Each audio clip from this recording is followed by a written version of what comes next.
Hey, it's Jones Loflin, helping you make the best choices with your time so you can thrive. Speaking of time, here's one of my favorite clocks in my office. A family member gave it to me over 40 years ago, and as long as I keep replacing the battery, it still works.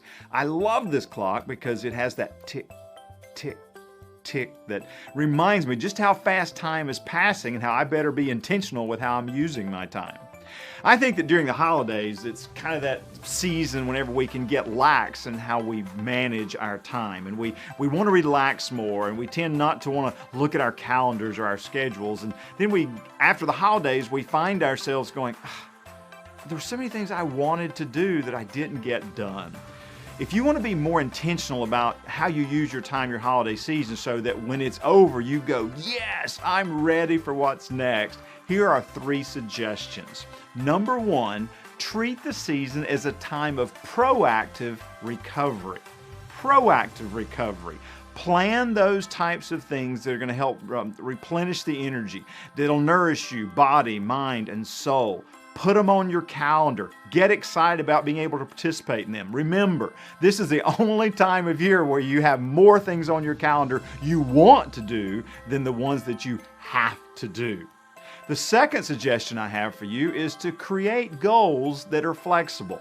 Don't see these goals as a task list, but ones, again, that you want to get done, knowing that a family member or friend may want to spend some time with you, and you may not get to it like you wanted to, but have some goals that you can work on during the holiday season that you'll look back on and be glad that you accomplished when you get into January.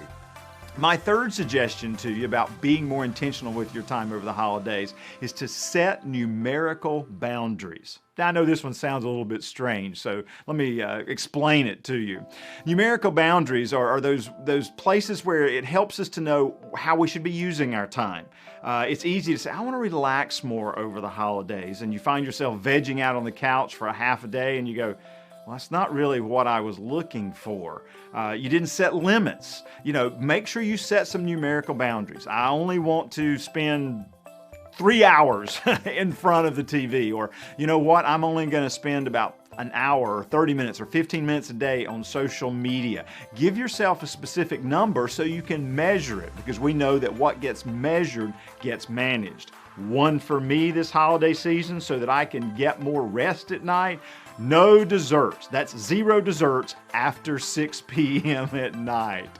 This is Jones Loft, and I hope it's a fantastic week for you where you're more intentional about planning for a fantastic holiday season. Thanks for spending a few minutes with me today in the Jones Zone.